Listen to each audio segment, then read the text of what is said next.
Did. He got choked out like a punk. You see, for those that don't know, I'm part of the Goldberg Haters Club, led by the great Bret the Hitman Hart. Me, Joe Ball, thousands of other people all hate Say Bill dozens Goldberg. or thousands? Thousands. Oh, okay. Because he's terrible. So You didn't like Bull good Run? riddance. How'd you feel about the show Bull Run? Yeah, it's all right. Goldberg. That's fine. Yeah.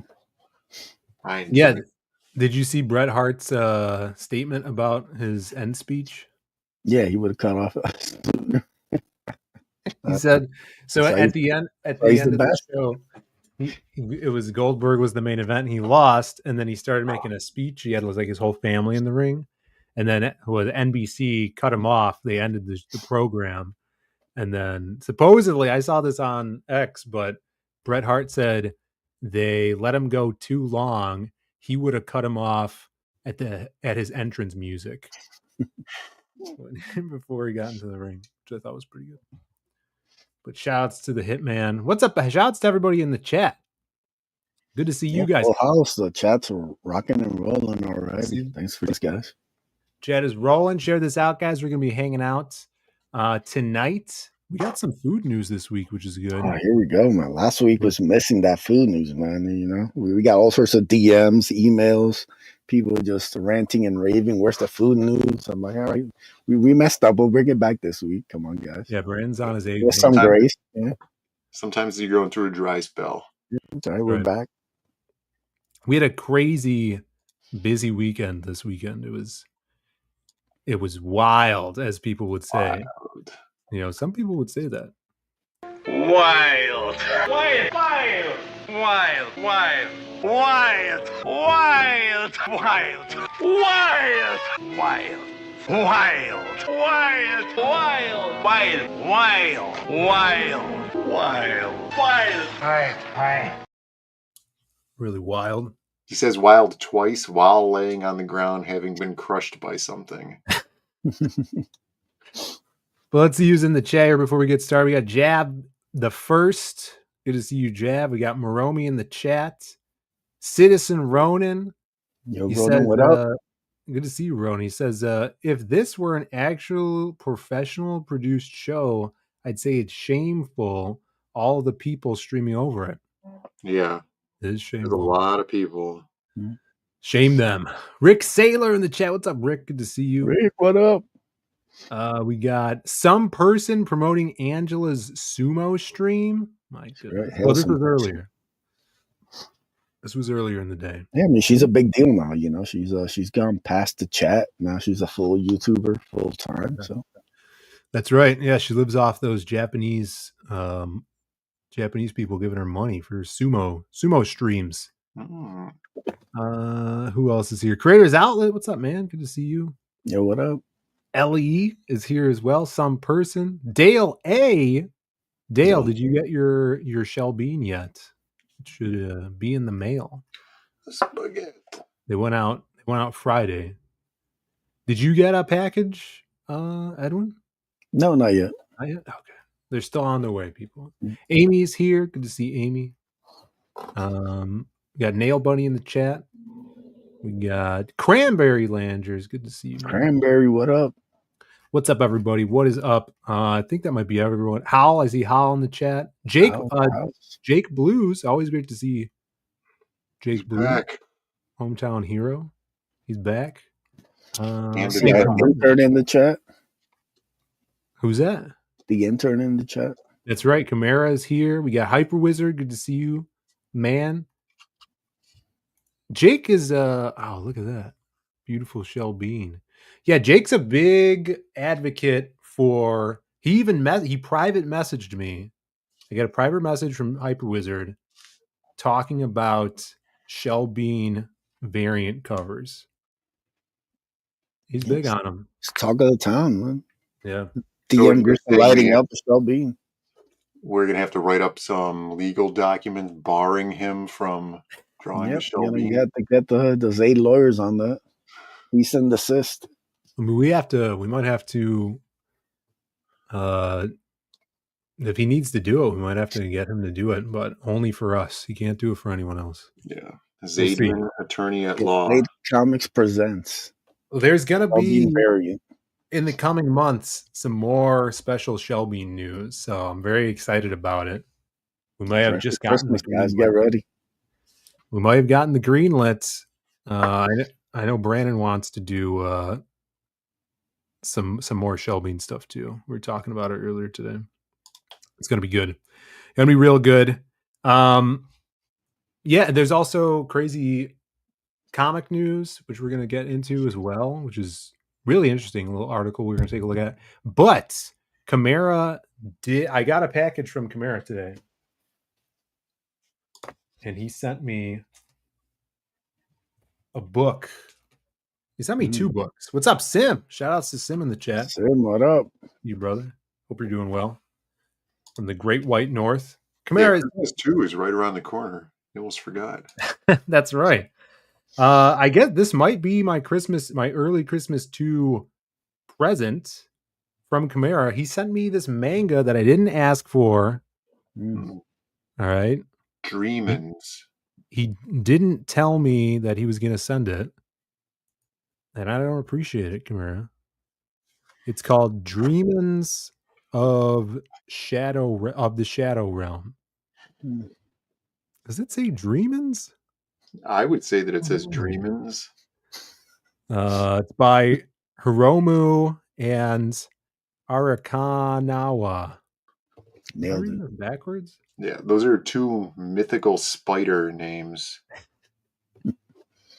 I like it. I'm liking this though. Look at this. Oh, it's a little bit too much guy chest. Yeah, I don't know what's going on with that. That's so I don't know. I don't know if he wants me to read this or I'm supposed to. Yeah, he said to read it and then review it on your next creative. Because he wishes you and him were those 2 babies right there. Oh. What is this? Explain yourself. He says the same author as Full Metal Alchemist. Well, I didn't read that either. Chimera. So look at this guy. I gotta say, I lucked out. Chimera sent me a bunch of Witchblade issues, and they sent me that. So thanks, Chimera. Good looking. I get stuck with this. What is that? That's kind of cool, actually.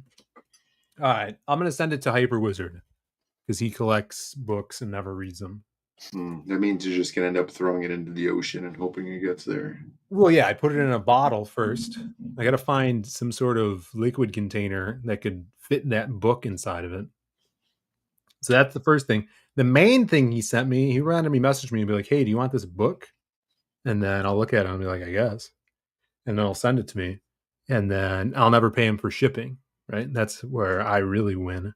Is he's paying for the shipping. Yeah. I guess this was a Kickstarted book by the author Pat Mills, one of the 2008 East stars, creator of ABC Warriors and Slain.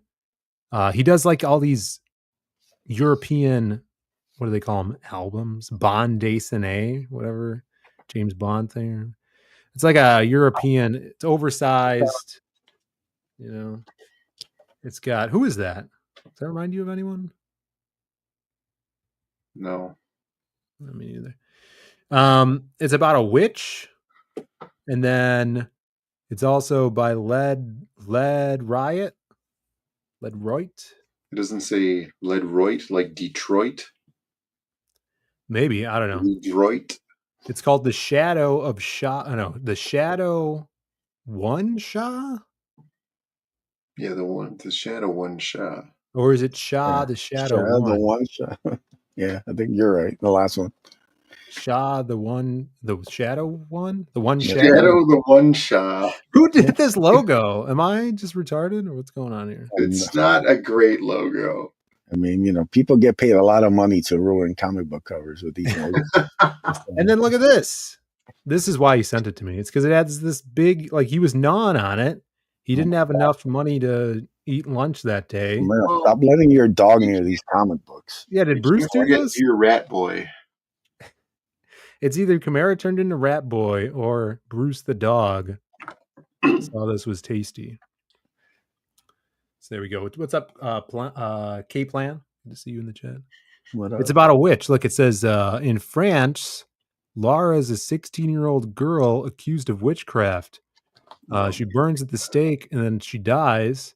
And then she summons the earth goddess and swears revenge on her murderers. We see her spirit ascend from the flames and travel through time and space to the future city of New Eden. So it's like, I guess it turns into like cyberpunky because the inside is like this weird cyberpunk city. Everything you need: witches, time travel, cyberpunk, Underage people. angst. It looks like it's only like 40 pages too. Well, it's a pop-up book, so there's really only like 6 pages in there. I do love pop-up books. And then the last thing I purchased with my own money. Yesterday, we went to the comic shop. And you missed this, Brandon, because you didn't go to the comic shop with us. Right. Because you don't read comics. Right. But there was a dog at the comic shop. Yeah, I heard tell that there was a dog. This really cool at the comic shop. Dog. And I wasn't going to get anything, but then I saw this. And Jake is in the chat right now. We keep talking about him. He bought this off of Amazon. He sent me the link, but I never purchased it.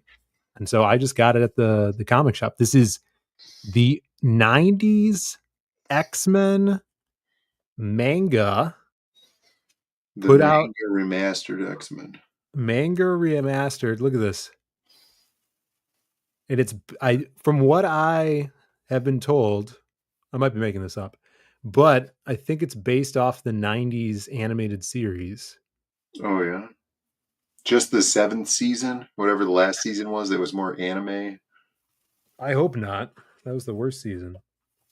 Oh, look, it's got concept art too. I think I opened it up the wrong way. I'm not sure.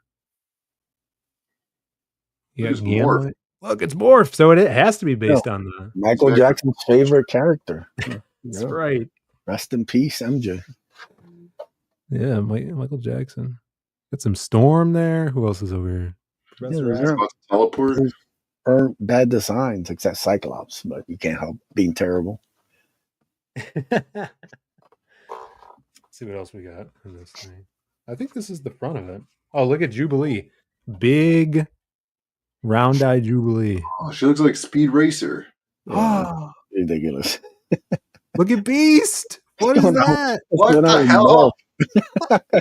This looks like a cracked magazine version of Beast. He's like Beast crossbred with Gengar.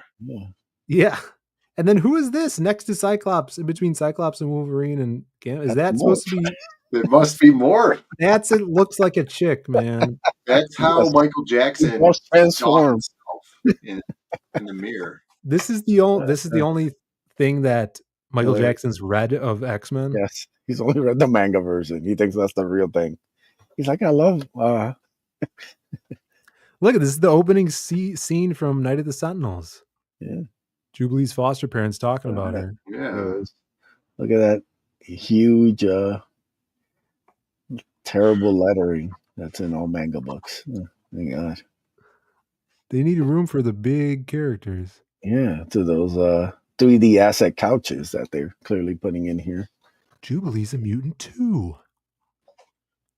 Look what you did to the VCR. They did have to create this whole thing in 30 days, so Get over to the part where Rogue and Storm interact with the Sentinel. Let me see it. That shouldn't be too far. Storm, mistress of the elements. Here's the Sentinel. Release that child. Let's see. Jubilee. Oh yeah, here's her playing the arcade game. Whoops. They're just taking the storyboards from the episode. It's crazy. Yeah. All right, let me see if I can find Storm. You get paid 50 cents an hour. You gotta do what you gotta do. She's in the arcade. She bumps into Storm and Rogue. Yeah, she's wearing that dress too that she was wearing in the episode. Rogue is. Cares about Storm. Yeah. Storm's doing the jazz hand. Yeah, that's unidentified mutant.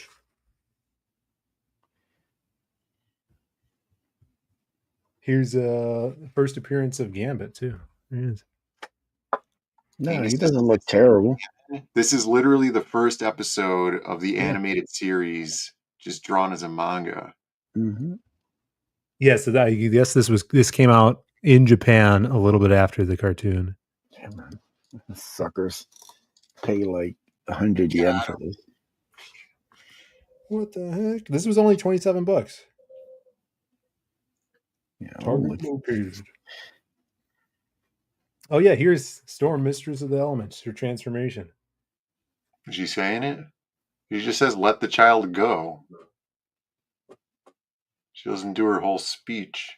Yeah, look, they can only fit so much in those giant bubbles, bro. Wait, what did Rogue say? What's Rogue's panel say? She's thinking, I'm really not in the mood for this. No. That's not as cool. Because in the episode, she says, lighten the something sugar. Oh, yeah. Like lighten up on the theatrics, sugar. Yeah, something like that. Here's Gambit flirting with the card lady. He says, "Well, I usually play alone, but..." And then she goes, "You really like cards." Oh, wait, I'm reading it backwards. She said, Right. Yeah, you got to read it to the right. Does he use the word gooner? I'm usually a gooner. No, she's like, unless really there's someone else I can goon with. Well, I usually play alone. It's also nice to have someone to play with. Is that because in Japan they don't know what the game solitaire is? Yeah. It They didn't really got to cut back on these lines. From regionally. Well, I play solitaire, okay? Unless I got someone to play with. There you go. All right. Well, we'll read that eventually. Look, this is why this guy wasn't here. He was watching a sumo raid. Oh, we're getting the sumo raid though? No, he this already is the sumo missed. Raid. Yeah, he already missed the wild reference. Yeah, you missed the wild. Thank you for the Angela's sumo raid. Appreciate that. Do this. Angela. Oh, no. Yeah, some people call her Angeler. Yeah, the British.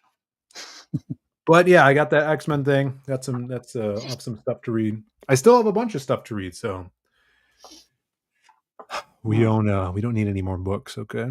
Let's see what's going on the interwebs. This is big. Is Bancroft in the chat here? Did you see Bancroft launched his Fractured Mind? Is that what it's called? Campaign, right? The Lucent. Let's go with that. Yeah. On his site. But ever since he launched, this was today. This morning, trending in Australia on X was Bancroft. Oh. That's big. Yeah, how did he do that? Yeah, that's massive. It's big for him.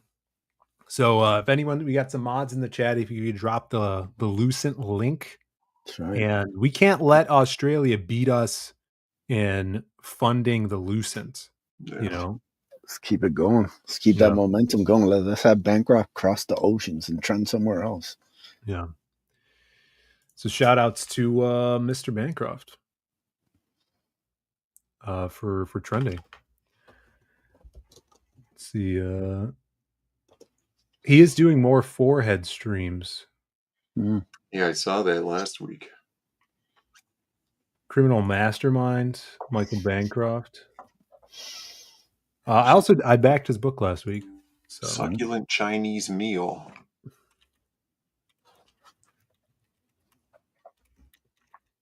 I have to look up this guy. Hold on. Also funding right now in the chat is this guy. And this is big too because Jake did his Carnal campaign. Bruce. Not Jake Blues. Jake Hyper Wizard. But this is people, you might be seeing this right now if you're not on Twitter all the time. Jake made a post. He said, after receiving a pretty hard to process feedback, the decision has been made to correct Carnal's design. And he's going with the now pun-heavy Carnal. He saw that the Cars is very prominent. Yeah. Remember Cars, the movie, the Pixar movie? Right. Yeah, that Remember movie all two of them 7 years ago. People still like it, right? Don't they have like some sort of amusement park? Yeah. What country was this car made in? What country? It no longer exists. Look, he's got his belt on still. He opted with the headlight eyeballs instead of the car's. Wow. windshield. Amy is not digging this design. Sorry. You don't bro. like it? She's thumbing it down right now. Wow. Awesome one says ugly. The self-insert. I mean, you can't win everybody over, guys. I mean, you do This what is we can. Jake's Carsona. So you guys could go over to Kickstarter right now and get your goon on and go grab Carnal. Just past 5K, I think. This that's morning awesome. or today. Yeah, it's doing pretty good. People are back and really big. He's got new covers. I don't. Have you seen this cover yet, Brandon? This cover? Let me pop it up. I haven't seen any cover. You know who Jake is? Have you met Jake before? Cover. It's the first time Brendan's ever heard of this book. So give him a break. Right. Yeah, it's interesting.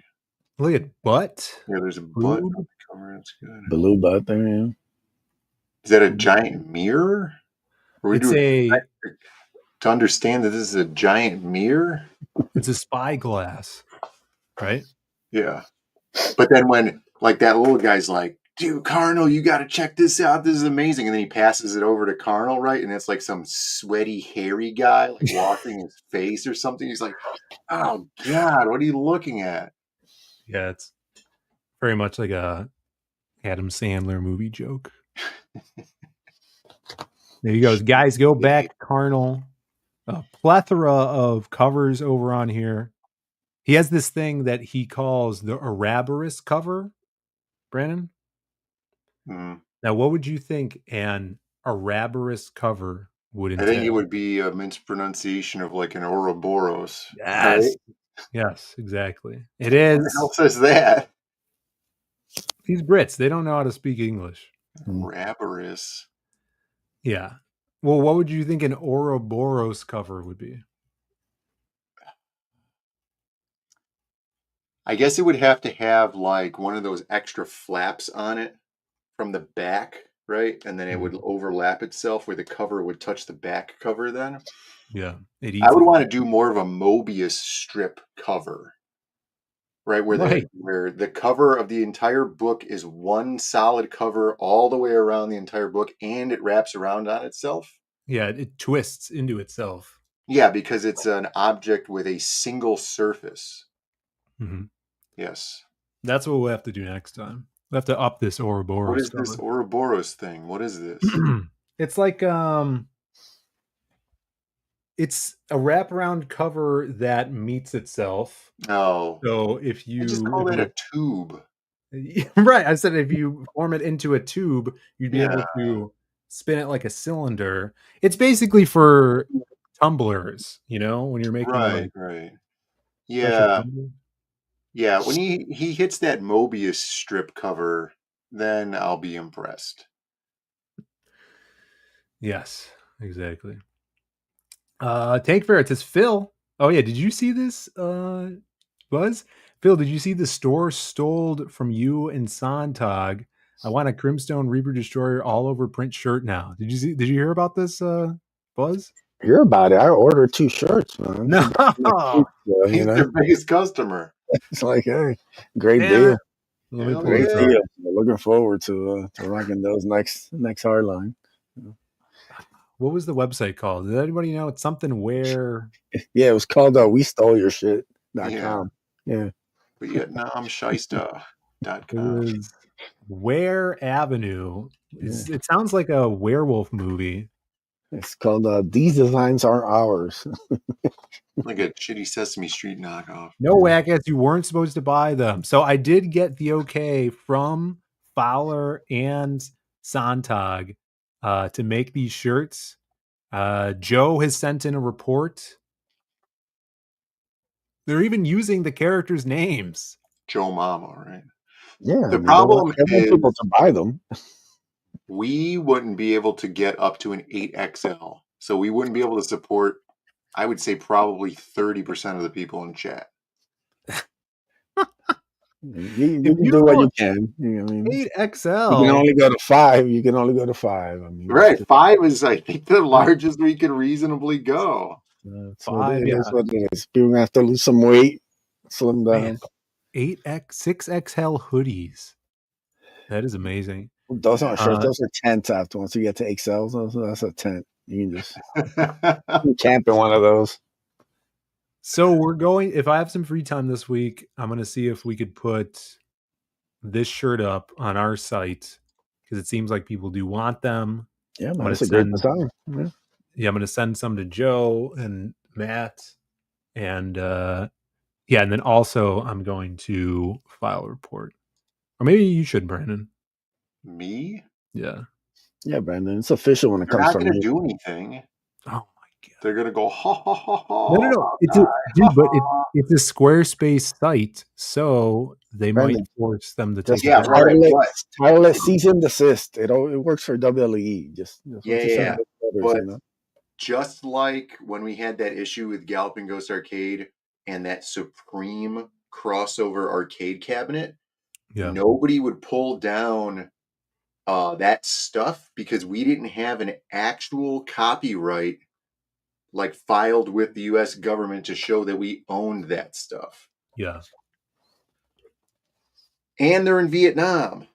No, well, their designers are in Vietnam. Round eye joke. They're not going to do anything. They're just going to make fun of us because of our eye shape? Yeah. Look at how round this eye is. All right. Tank Ferret wants one. So if you don't buy one, Tank Ferret. Well, we'll put it on the real website. Yeah. We're going to put it on our website. So stay tuned. Hopefully by Friday we'll have some up there. Because we could do it. We just have to submit the art and then form it into an all over shirt, right? It would be the first one we've ever done. Yeah. One of the Jakes in the chat could probably help you with that. Exactly. That's right. See, you do remember Jake. Yeah, Jake Blues. Now that that's cleared up. Snarkticom genuinely wants to know how Angry Video Game Nerd Meetup was. Yeah, they'll tell you Friday on their DS Brothers show. That's the hook. Yeah. It was very successful. Some would say the most successful days we've ever had. Yeah, the two most successful days, I think Friday and then Saturday were 1 and 2, maybe. Well, I'm pretty sure Friday was the third most successful Friday we've ever had. Overall in 15 years. And then Saturday was the most successful day the arcade has ever seen. Right. With over 1,000 people paying to enter the arcade. Right. It must have stunk up in there. So Amy says you told me it wasn't worth it. Right. It wasn't worth it for anybody who didn't want to wear Angry Video Game Nerd skin. Right? Because you as a customer weren't elated by it being the most popular or populated day in the arcade. You just had to stay in a line in an insanely hot room for 3 hours or more to wait to meet the guy.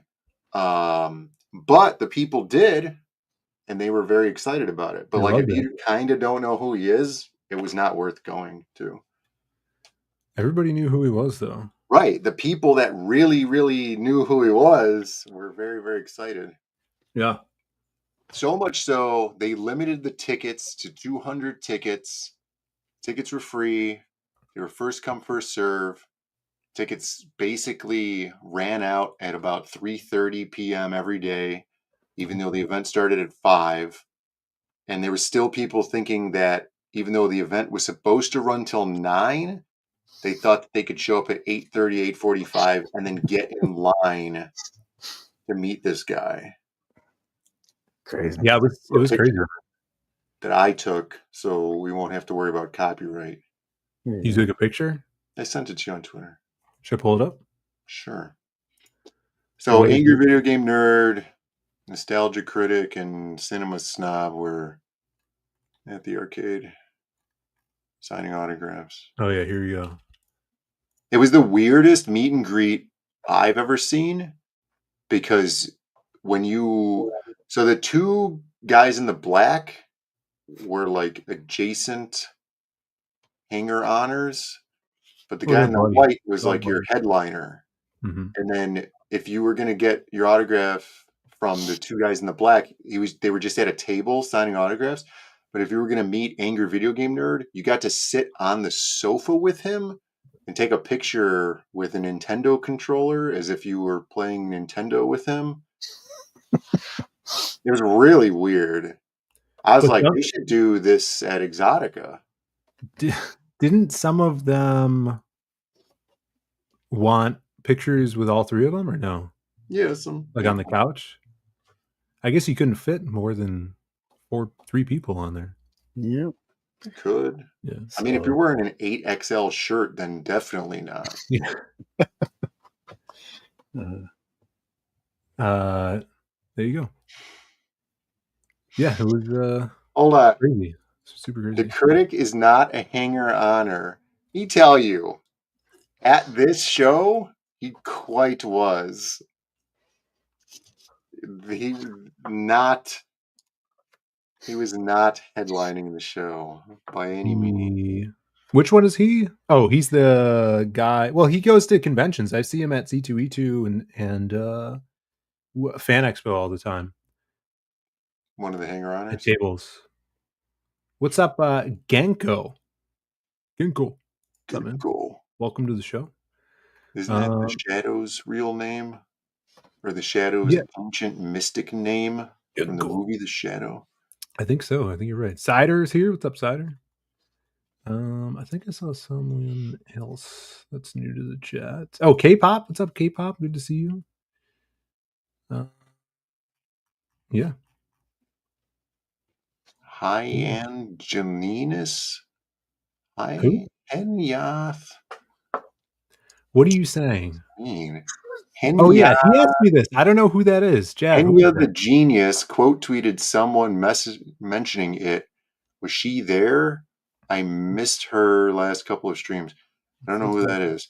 The only women that were there were either girlfriends or moms, or like really awkward super fans.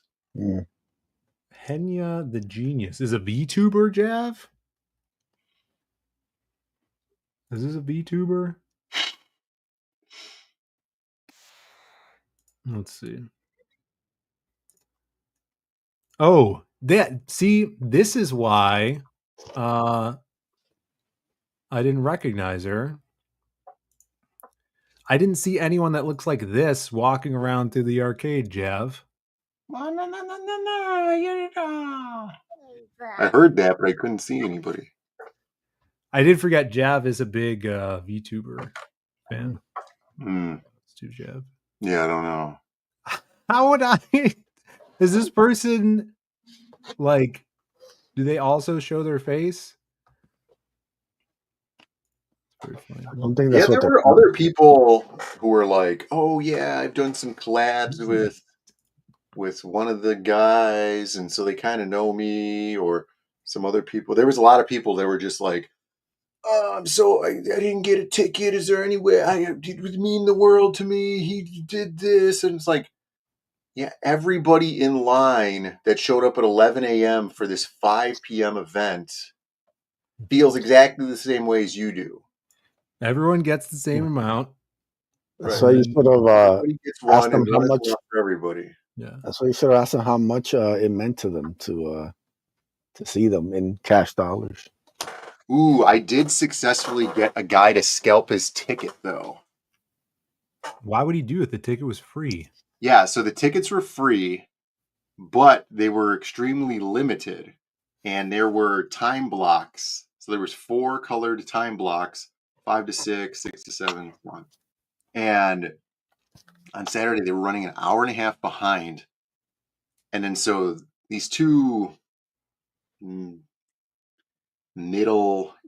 older middle-aged guys. The one guy was like, I'm super hungry. I need to go get something to eat. I don't really care about this. His buddy wanted to meet him a lot.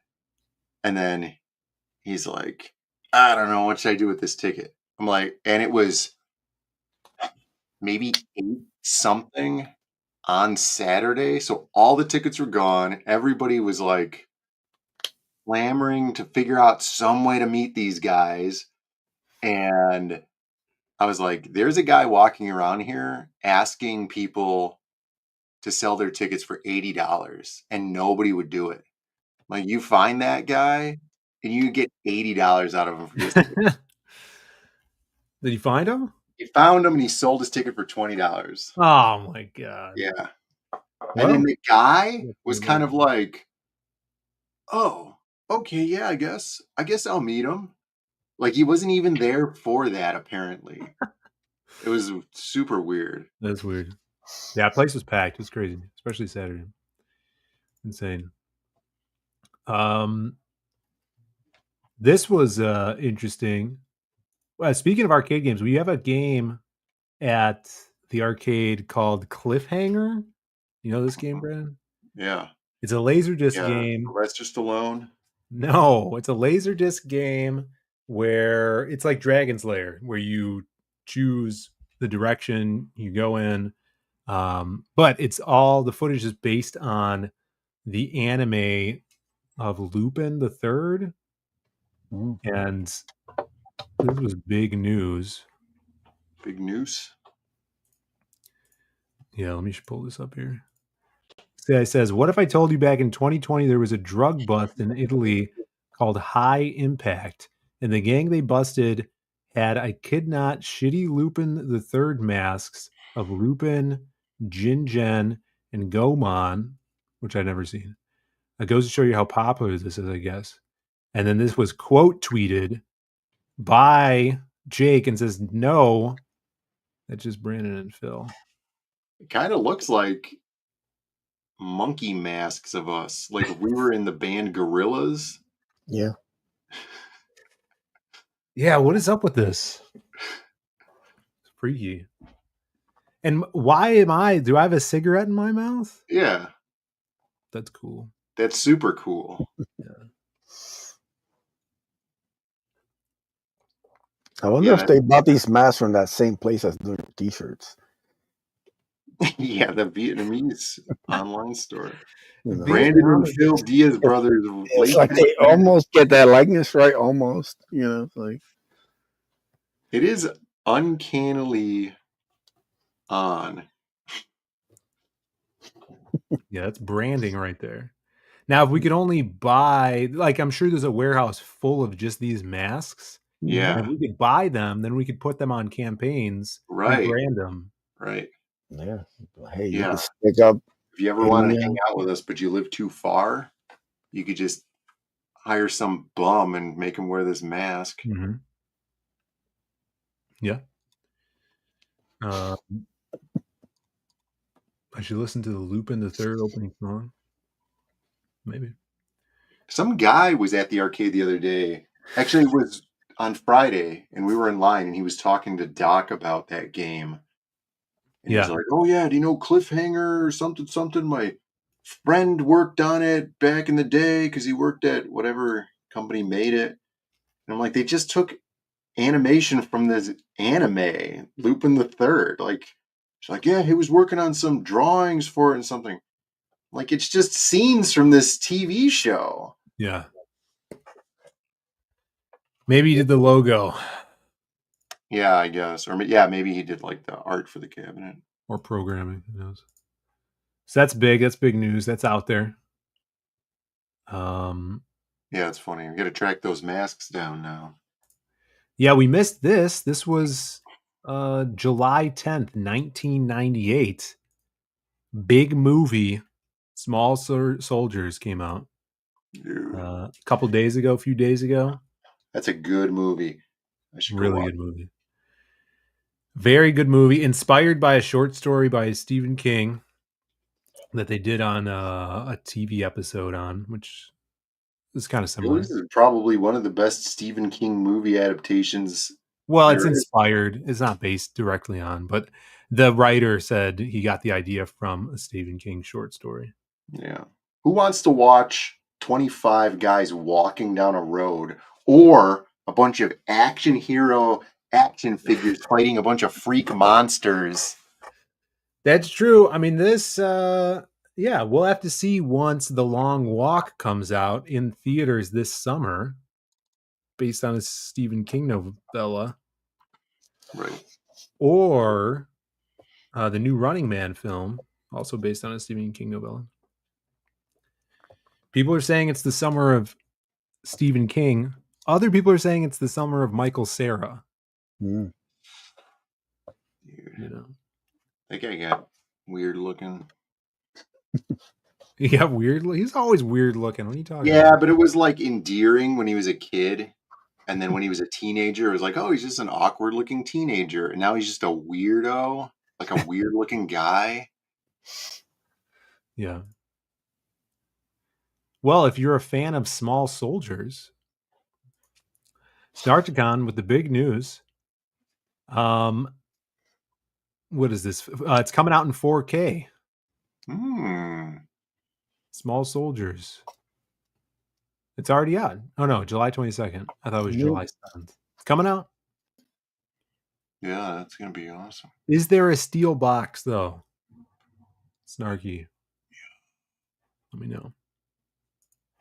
Put it with my Chip Hazard action figure. Yeah, there's this dude on Instagram that makes them custom. I have one. Yeah, but you don't have the box. Right, because you're supposed to play with it and throw the box in the garbage. Yeah, but these custom ones, they're like $150. They come with a box, and then you could take them out, but also then put them back in. Does it come with a box insert where it looks like they're punching through the plastic? Dude, that would be awesome. Yeah. That would be awesome. That's a good idea. What's up, whack ass?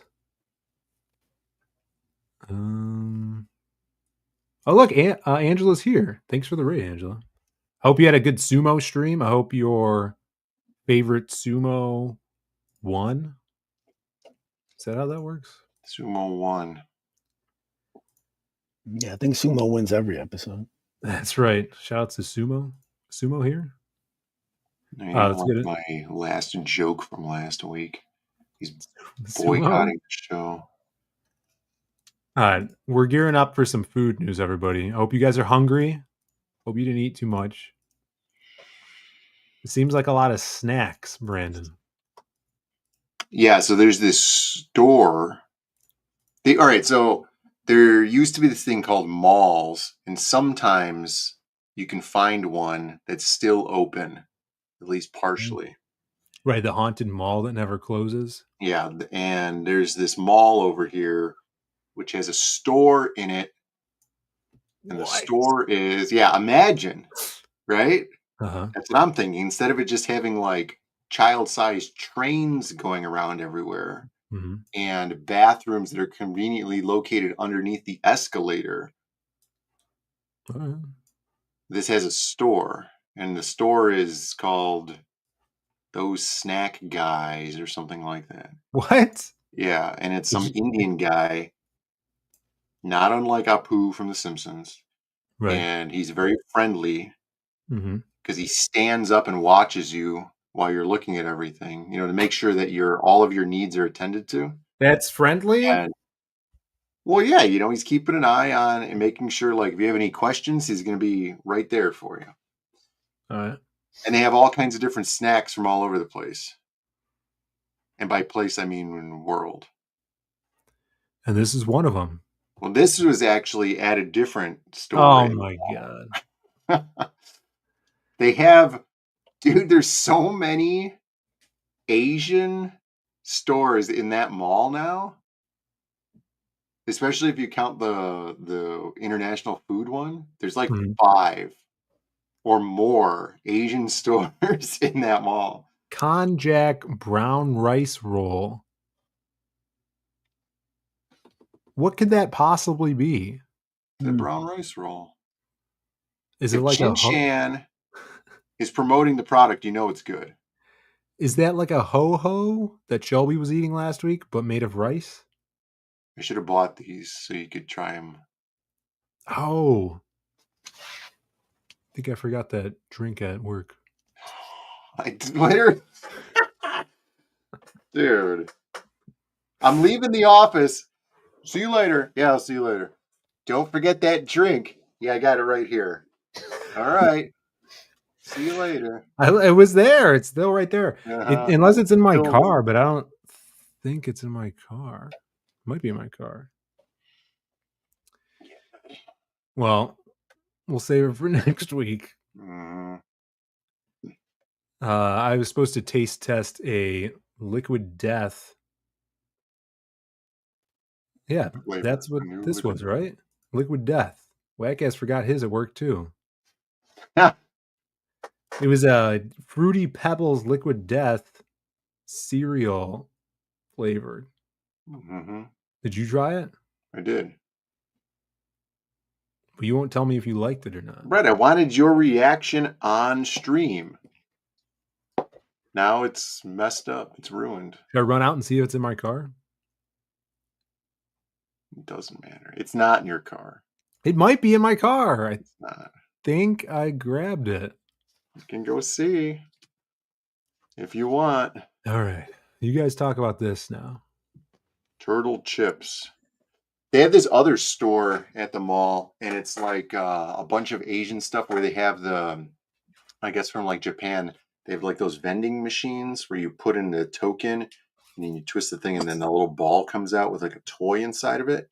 Yeah. But it's all this giant wall, and they're like $5 to $10 per thing that you want. Because they're $1 a token, and each one's like 5 to 10 tokens. And but in that store, it's pretty cool because they have like this wall of just dioramas where it's all like those laser cut wood pieces, and they're all mechanical. So it's just like a Ferris wheel turning that you put together, or like a train and it's just chugging along. Gotcha machines? No, yeah, that must be those coin operated things. Yeah, the whole like front, one half of the front areas is all those machines. How big is this place? That store? Yeah. It used to be a clothing store in the mall, so it's pretty good size. Okay. Yeah, they have like the Ramune drinks in there, and then one whole wall in there is like the vinyl anime figurines. So it's crazy. And then they have another store in there now that's all just the giant plushy stuffed animals, stuff from Japan, like the huge $800 Pikachus and stuff. The one with those model things was really cool. And then what was the other? Then they had some other Asian store we didn't go into because it was more like actual like decorations and stuff like that. Yeah, so it's boring. Yeah. Yeah, it was boring. This one where they had this stuff in there, these chips and that chin-chan brown rice thing, it was all like little vinyl derivatives of other characters, or like Stitch, Lilo and Stitch slippers and wash rags and like all kinds of character stuff. It's so weird. I haven't gone to that mall in years, and now it's just all the Orient. Back. Was it in the car? Hell yeah. Was it in the car? Yeah. Oh. Except it's warm. Yeah. Well, there All right. you go. This is the taste test. We do this. Why don't you put it in the freezer, and then we'll go through all the food pictures. Well, I have a cup of ice. No. Right. Will that do anything? Yeah, it will. It'll water it down slowly over time. Right, but we're not. All right, let's take a look at this can. It's red, Liquid Death. Where did you get this? At the grocery store. Local grocery store chain run by Albertsons Jewel-Osco. All right, Fruity Pebbles brand. It's a little crossover. Liquid Death cereal Criminal sparkling water. Does it say? Yeah, it's like their soda one, so it's in the soda direction. All right, we're gonna pop this open, and we have a small. What would you call this? Snifting cup or something? It's like a whiskey glass, right? Yeah, Or like a whiskey. Scotch glass. One of my Scotch glasses. That's what I drink out of when I want to feel cool. And then you like the ice. Yeah.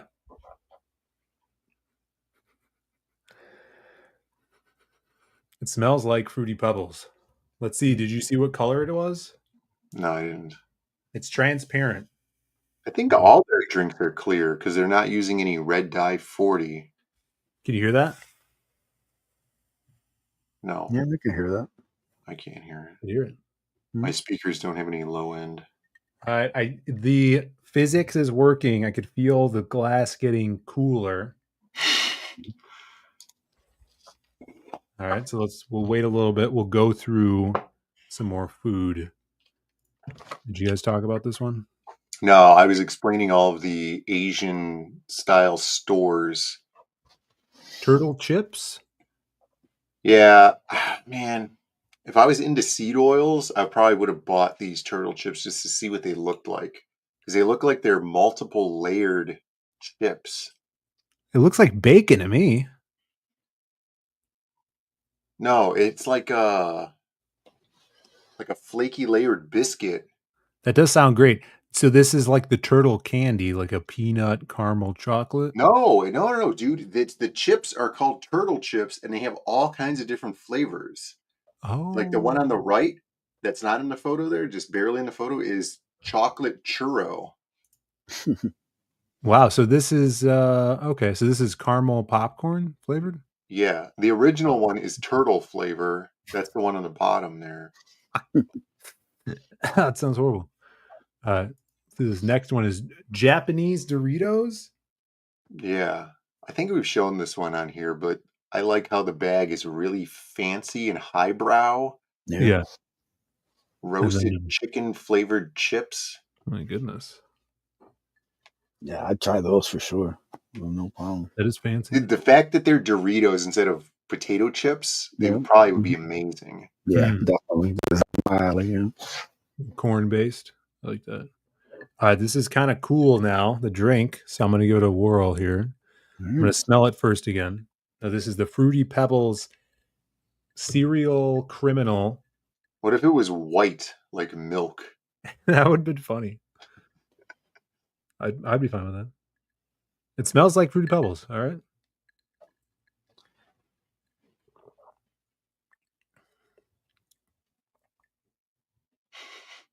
Dude.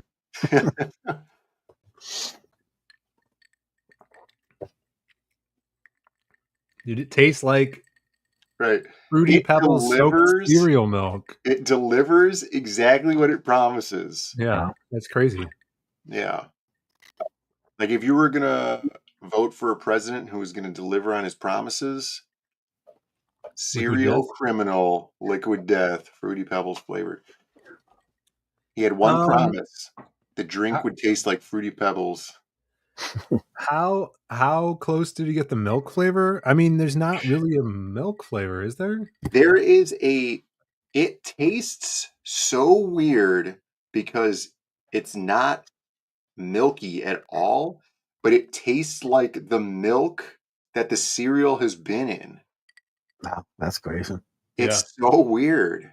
And it has that like aftertaste of whatever a cereal is made of, you know? The corn. Like whatever the base of the flake is. Yeah, I would buy these. It's not like bad, you know, where it's like, oh, it's a gimmicky or whatever. Yeah, it's not too strong either. Yeah. I only had a couple of swigs, but thumbs up. Yeah, it has been positive feedback so far. Mm-hmm. Fruity Pebbles, and I'm not a Fruity Pebbles guy. I'm not a Pebbles guy at all. You're more of a Bam Bam fan? More of a Bam Bam guy. Yeah. Much cooler. Yeah, not because like if you're gonna eat Pebbles, you might as well just eat Rice Krispies. No, they're different though. Yeah, they're very different. If you're gonna eat fruity, just go with Fruit Loops. Yeah, dude. Yeah, 100%. Because Fruity Pebbles were always too small, and they would just turn to mush. Yeah, they can never like hold that milk like Fruit Pebbles do. Yeah. Yeah. Yeah, I never really liked Fruity Pebbles. Although Fruity Pebbles are good if you make Rice Krispie treats and you put like 20% Fruity Pebbles in there. That's pretty good. Yeah. Yeah. Yeah, Fruit Loops is where it's at for the fruit. And that's why we have size 8XL shirts. Yeah. Thanks, Fruity Pebbles. Exactly. Amy, you're not supposed to eat them dry. You're supposed to eat them with milk.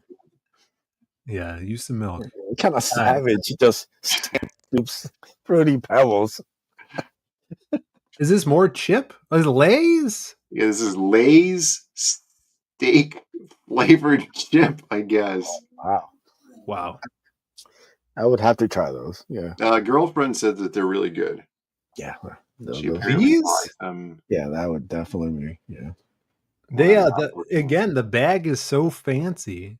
Yeah, it's like, and it's so oddly shaped too. Like that's not an American bag of anything. That looks like a pillow. no, the lace bags these days look terrible. It's like it looks like half empty, just pathetic. This is like one of those stupid gimmicky pillows they sell at Hot Topic. You know, where it looks like a chip bag. Yeah, it's like a big bag of Twinkie. You know. Yeah, Wagyu chips. All right, what's up next here? Cookie? Yeah, I thought this was interesting because it was just these Netflix branded. What is that game show called? That it's Squid Games. Squid Games cookie. But you have to eat them with the top of your hand. Apparently, are they bologna flavor? What is that? Bologna? I have no idea. Yeah. Bologna cookies? That sounds revolting if that's what it is. There's strips of bologna. I'll pass on these. Yeah, the same. And also, they look like super basic. They're like the stupid stamped out cookies that are, you just get. That's how Famous Amy's cookies are now. They're just like these cookie pucks instead of actual cookies. Yeah. You're getting a pass on this. You don't want the gimmick of eating it with the top of your hand, though.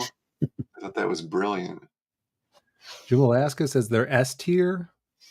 Or what's the S stand for? Is he trying to spell something? He's tried to start a tower of some sort, but didn't work. Dog treat. There you go. $12 for 12 cookies. Yeah, it's crazy. All right, more cookies here. Oh, so the only reason I took this one was because you remember a couple of weeks ago we showed from World Market, they had those Ritz Bits or those rich sandwich cookies. There were ones were chocolate, and then the other ones were vanilla. Ooh. These are just white. White sandwich. Yeah, I would have snagged both of those right there. So give me that. Give me that white. This is interesting. Easter mini egg cookies, Chips Ahoy.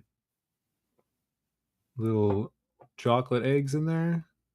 You got Tim. I think Tim Tams are they British or Australian? Tim Tams. I think. I don't know. I hear there's like a 50% tax on them. So yeah, that makes sense. Like Ritz or Chips Ahoy. They had some other Ritz thing there that was further to the right, but it was from, I don't know, some Nordic country, and it was not made by Nabisco. It was made by some other Nordic company, I guess. It's interesting. Say no to Aussie snacks. Violet Crumble. I think I still have them. I grabbed some Violet Crumbles like at Jewel now in America. Yeah. They have big like setups. I'm gonna go grab the ones that I have if they're still here. But they're called Violet Crumble Nuggets. I'll go see if I still have them. They're like those Charleston Jews. Yeah. Check it. Is this Windex off to the side over here? This blue one? Yeah, that's a Windex. It looks like to me. That's what I tried to get in the frame. Was this crazy Japanese Mountain Dew. They also had a drink there. I should have taken a photo of it. It was really close to the cash register, and it had a picture of Muammar Gaddafi on it. It's like, what? That's great. And then it said, I think the soda was called Cream My People. Something like that. Wow. Yeah, it was great. And Violet Crumble Nuggets are gone. Mm. Damn it. You dog eat them?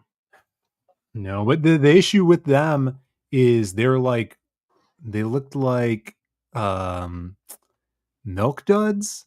They were like round. Oh, really? Yeah, they were round. That was the only thing that made them nuggets, and they were small. But because they were like this size, usually they come in like chunks, like square chunks, filled with some sort of melted sugar honeycomb substance. Because they were round and small, they got like none of that filling inside. So it was just basically like you're eating chocolate. They didn't get enough of that in there. They should have just did like chocolate covered honeycomb cereal pieces. That'd be good.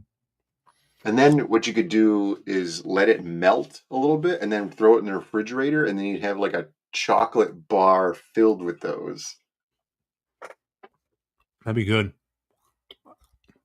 I would suggest Americans go to your grocery store, see if they have Violet Crumble, and then try it and let me know how you like it.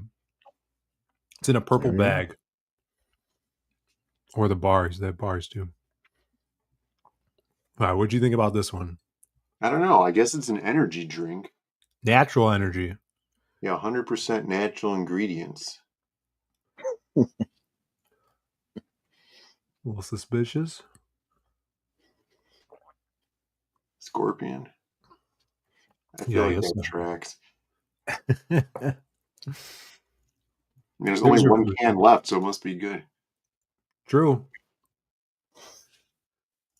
All right, there's your food news for the day. Are you more of a Keebler club cracker kind of guy? So he's complaining about how Ritz are too crumbly and buttery. Those club crackers are really good. I like the Keebler fudge stripes. Those are cookies, though. I'm talking about crackers. Oh. No, those are the buttery ones are good. I like the club ones. crackers. They're delicious. Yeah, those are good. Mm-hmm. Put a little jam on there. Yeah, pretty good. It's pretty good. Yeah, see, club is better than the Ritz crackers. Yeah. There you go. Ritz are too buttery? No, club cracker. The Ritz are like dry, buttery flavor, whereas the club crackers are greasy with a Z. Fudge stripes are delicious. They are. Yeah. I got these, which are like they're fake Samoas. Yeah, those are great. Grasshoppers. From the store or whatever. Keebler grasshoppers. They're better than the Samoa cookies because they don't have all of that arsenic and lead in there. Oh my God. Well, what that does is it lowers your IQ, so you're forced to keep buying your Girl Scout cookies directly from the Girl Scouts. Big Girl Scout is trying to keep you stupid, and they're trying to take over the market from Keebler. I told you this, but we weren't on stream or anything. I was watching this video of a YouTuber watching a video. Ooh.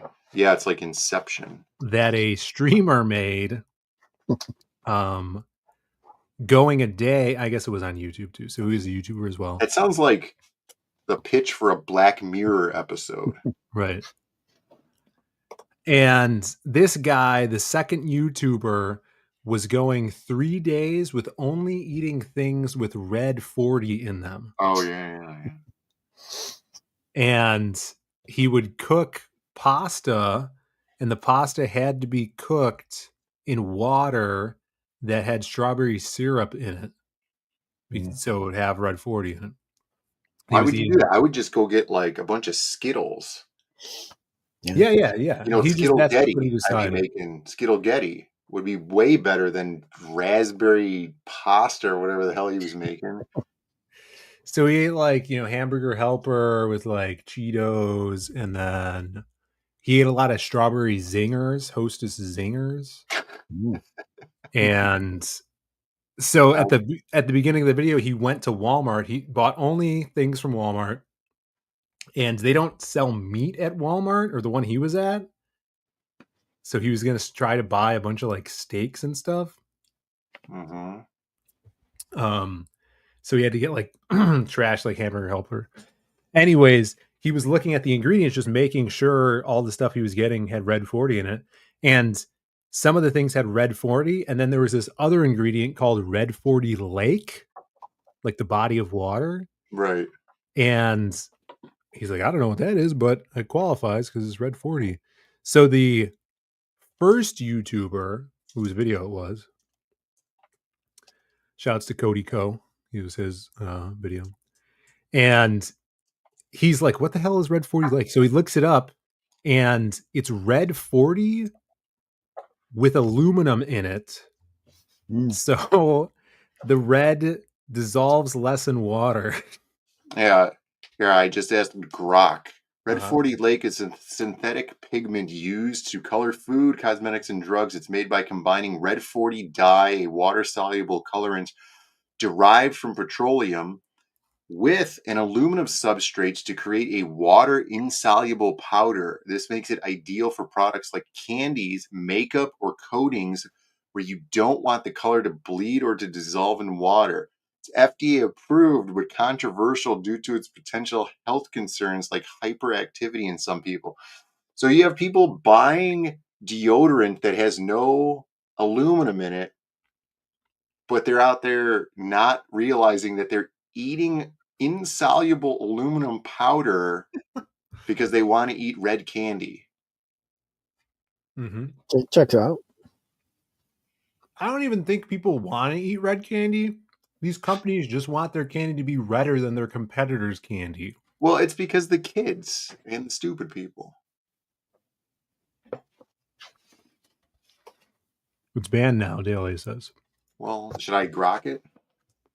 I hope so. Yeah, grok it. See if RFK did his job. Grok says that it's not banned in the U.S. No. Well, Red 3 was banned by the FDA in January of this year. And that's it. California has banned red 40, including its lake form, in public school foods starting in 2027.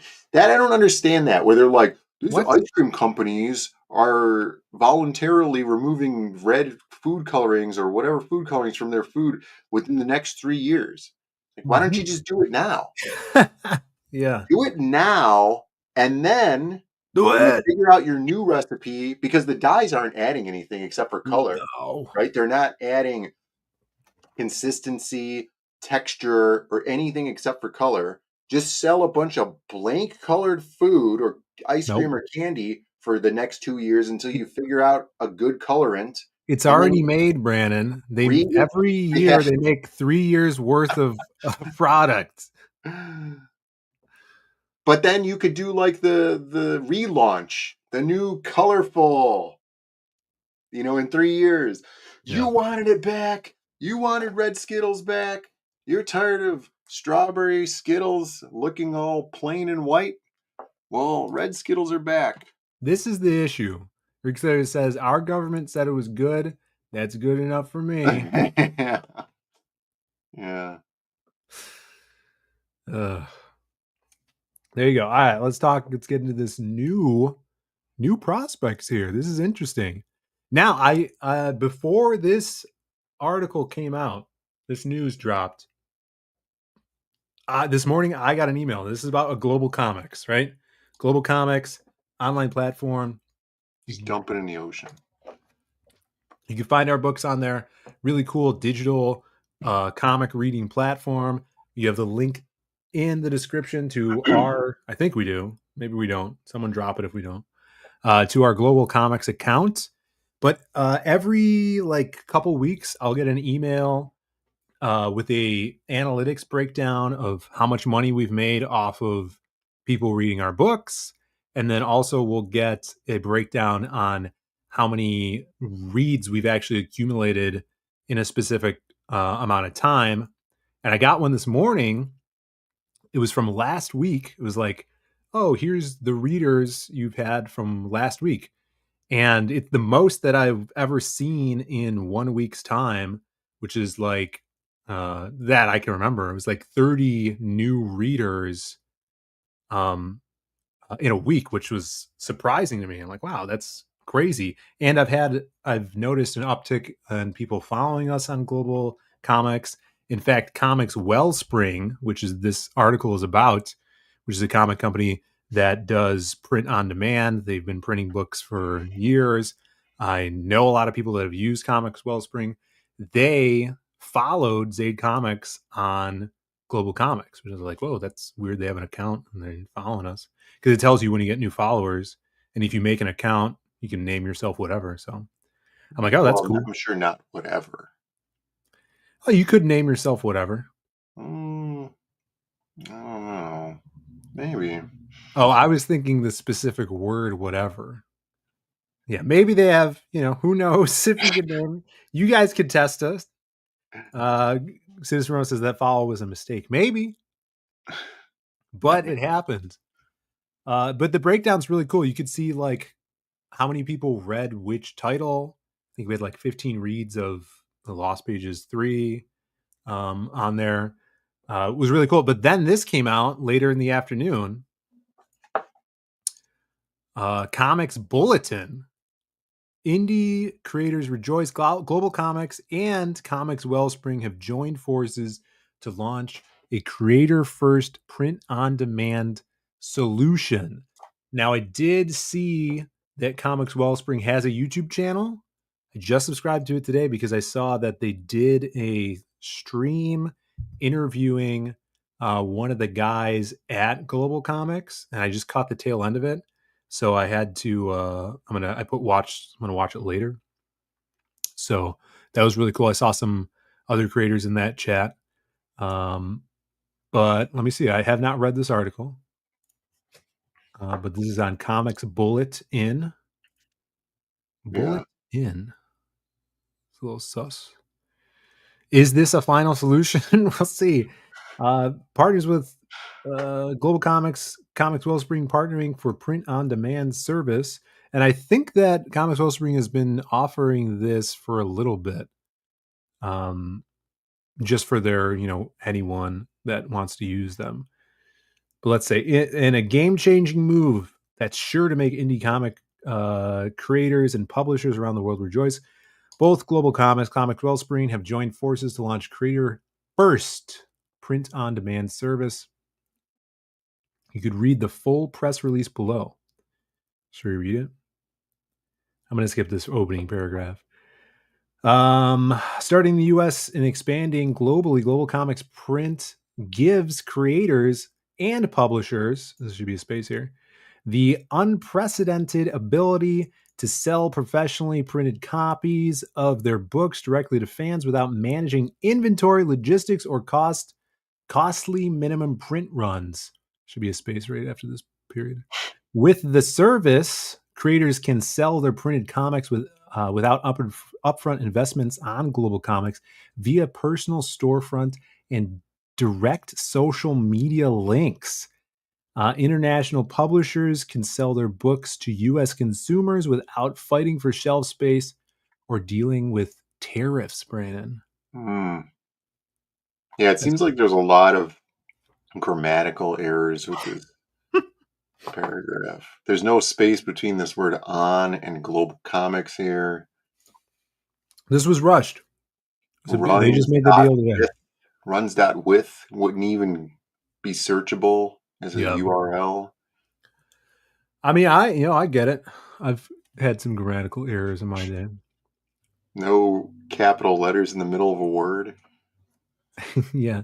Daily says, yeah, Comics Wellspring used to have their own online store.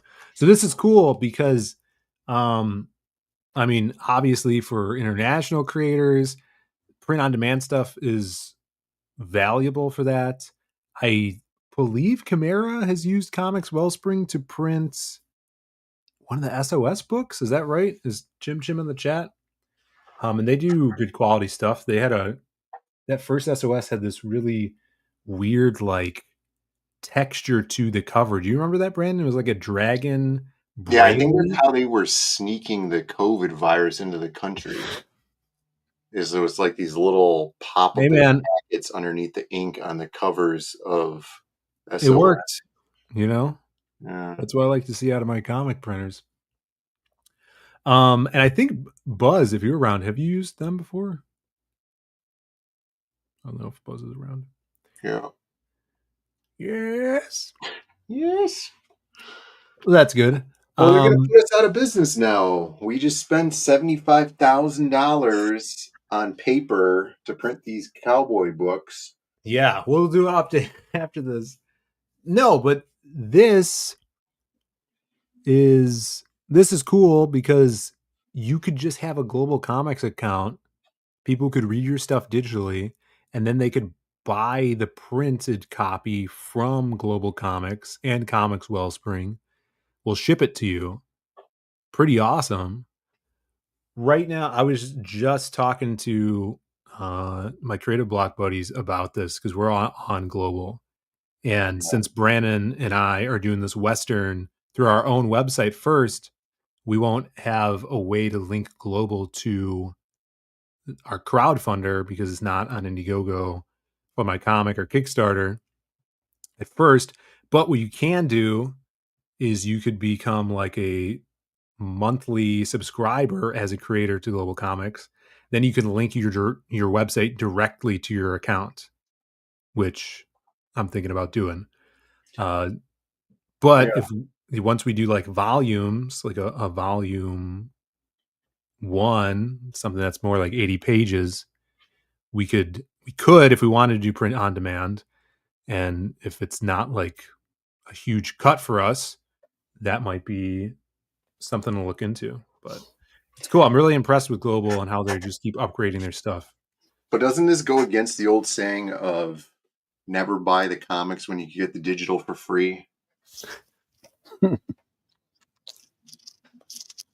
I feel like they're tying their own noose on this one. I guess so. That's true. Buzz, have you used Comics Wellspring before? Yeah. I tried to put something on there, but I don't think I did a good job with it. So I gotta retackle it. But yeah, from what I've seen, people are having success with it. So anything that kind of helps get more eyeballs on our product is always good. Yeah. Did you ever use their Wellspring's print on demand service? No. I do use Comics Wellspring for basically all my books since Raid of the White Leopard. So highly recommend them. There you go. Good track record right there. This says, this is something creators have been asking for. Will Graves, that was the guy that was on the Comics Wellspring channel and interviewing about this, I would believe. Check that out for more info. He's the head of Global Comics. I think he's been on Bancrofts as well. A way to bring them comics into the hands of the fans on demand without a hassle. But this is more than just a feature. It's a statement about where the industry is going, how we're making sure creators lead the way, as well as giving publishers worldwide an easy solution to selling their books internationally. Yeah, but I feel like a company with a mission statement, can you really trust them? Yeah, I always think about like, we don't have a mission statement, Brandon, right? Should we make a mission statement page on the website? No, we shouldn't. No, you should. You should. Zaid Comics, the place to get all your Showbean merch. Yeah. Statement. Yeah. That's a good statement. I actually think I tried to do some weird like mission statement on the first Magic Cop campaign. If you did, you should find it so we can read it and mock it. Because I was so. If someone finds that, yeah, shout me, tag me. Because you know how when you set up a Indiegogo, it has like all of those suggested areas of like, here, put the struggles of this campaign, and what's what do you guys mission statement or whatever. But I don't think I think I had something like that. It was like very verbose. Z Comics quality, maybe. Yeah. Books. Let's see. This says, unlike generic printing services, wow, shots fired. Whoa. That treat comics like just another SKU. Damn. This solution, they're using solution a lot. This solution is built by and for the comic book community. Comics Wellspring. It wouldn't happen to be a German company, would it? I don't know. Is Wellspring a word? Yeah, it's one word. It's a German Wellspring. Wellspring. Comics Wellspring. Wellspring. Ensuring fast and consistent high quality. Together with Global Comics Wellspring are building something deeper. A creator-powered infrastructure that can scale globally. We've printed over 1 million books for indie creators. The partnership is about more than adding the print button. It's about giving creators a platform where their work, their brand, the audience can all connect. Pretty cool. Fast turnaround time, high quality, no inventory. Set your own margins. Control your brand. Sell via Global Comics. Great. As I look at, I think I have like 100 Ace 2 books still from Mix'em. Yeah. In my apartment. Yeah. No, I mean, yeah, especially if you're like a solo creator and, running your creator-owned self-publishing. We know a ton of people like that. This is just another cool way to get your comics out there with, like you said, low inventory, no inventory. Yes. So excited to see where this goes. This is really cool. If anybody wants a lot of 100 used Ace 2 books, please DM me. For a good deal. Bundle. Yeah. Amy did have a question about any books she can buy, so I'm gonna pivot to pimping the Ace. Drawing Aces Comics Group Anthology, which is launching just in a couple of weeks in July. Going live July 31st on Bancroft. So yeah, you'll be able to purchase that. Project, 5 short stories featuring a bunch of great artists and all of different characters from the Drawn Aces imprint coming at you soon. So please give it a follow, give it a share, let people know about it. Trying to get the word out. That's fun. My first Kickstarter. Everybody knows, 6 fulfilled campaigns since 2020. This is going to be number 7. We're almost done. We got 2 more pages to go of art.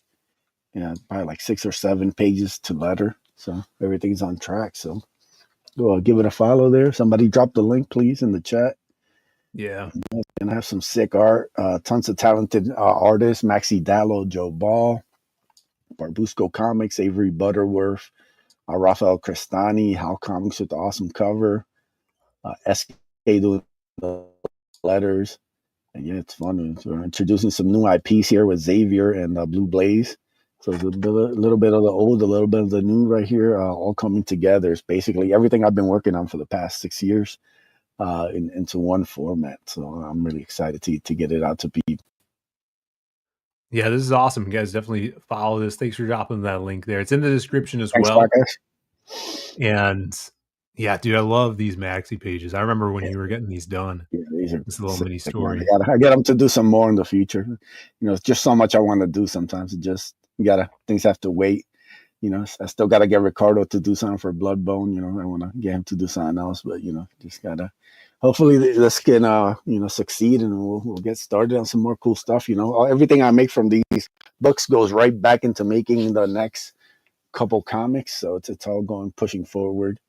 And yeah, man, 6 books down has been crazy, man. I've been started working on Ace Volume 1 in 2019, crowdfunded it in 2020. It's been 5 years now, 6 fulfilled books, working on campaign number 7. Done a couple Indiegogos, couple Fund My Comics, and now Kickstarter for the first time. So it's going to be fun. Yeah, it's so cool. This is it's going to be a cool summer. A lot of people are launching, and like Bancroft was saying, and he posted I think a couple weeks ago, the stuff coming out now just looks like better than ever. Like Yeah, these books that creators that are still at it, still creating. I mean, we've all seen the growth each of us have had.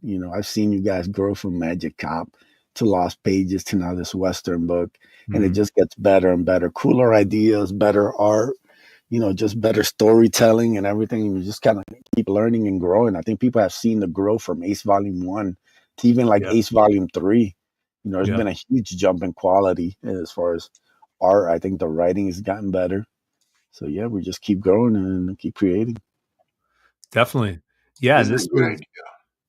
Shell what if we Bean. do like a Where's Waldo but a Shell Bean book, Well, what is right? that? Geo, remember those years ago? People used to do those like geo scavenger hunts where they'd put something somewhere, take a picture of it, post it online, and then people Find would the bean. Yeah. Find the bean. Where is the bean? He'll be on one panel of a book, and you got to find him. You're the first one to shout it out to the Zayd boys and win a prize. We should do that at like Heroes Con next year. Yeah. Where we hide a shell bean in the convention, and if someone finds it, they get something. Could do that. Good idea. Yeah, but that brings us to bean news. We showed, I think it showed on Friday, Narwhal's most prized possession is his shell bean. Yes. He carries it with him all over the place. I heard that they almost didn't let him go through TSA with it. Yeah. Yeah, they made it because they wanted to keep the bean for themselves. Oh, you think that's what it was? That's what it was. It's like a Lord of the Rings kind of thing. His falls to you, right? Yeah, exactly. From the man himself, most cherished possession, the shell bean. Well, we're working up exclusive beans. All right. You'll learn about them in a couple months, and they might be exclusive. They're going to be exclusive, of course. All the beans are exclusive to our site. So if people are trying to sell them on the secondary market, you guys let us know. All right. That's right. Get that cease and desist out there quick. That's right. Yeah, we don't want those Vietnamese stealing the shell bean design. But there will be an exclusive bean coming up soon. There will bean. There will. Exactly. And that leads us to this. I posted this today. This isn't even a full page, and this has over 100 likes, Brandon. Yeah, it's probably from that angry video game nerd post. No, it's not like I jumped up in followers. I didn't even post about that. Well, I guess I retweeted. I don't remember. But did a little snippet of art here. The Western dropping soon. It's going to be our next series, and we already have a big head start on it. So I was pacing things out and being like, man, if pages keep coming in, we might be able to get. We'll definitely be able to get 2 issues out this year if things go well, which is really cool because this is issue 0. Issue 1 is already drawn. I just have to letter it. And Oliver's working on issue 2. So really excited about this. This is going to be an exclusive at first for our website. We're going to have a shirt that is being worked on right now. We're going to have a card. and a cool canvas poster that's going to go with this. It's going to be kick-ass, very reasonably priced, and start to something awesome over here at Sade Comics. So thank you guys for sharing this out as well, liking this on Twitter, spreading the word about it. I got to check how many signups we got today. That's always cool to see.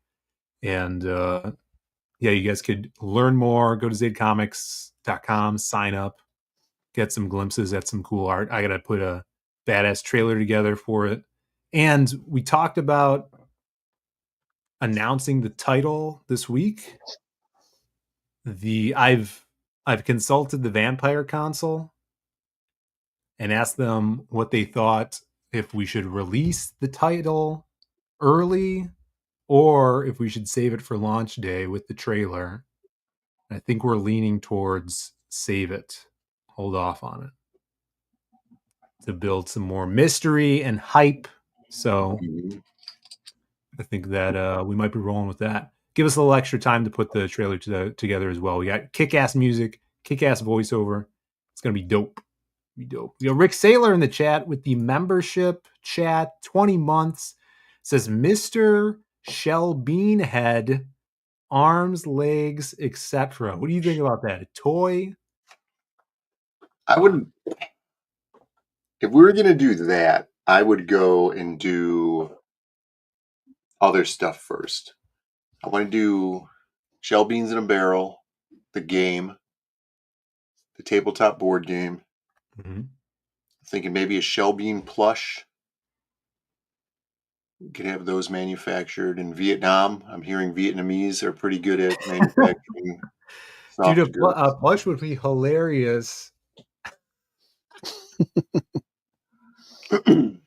It's doable. You saw I have that the Ass Mage plush, and those work out. Those are crowdfunding campaigns also.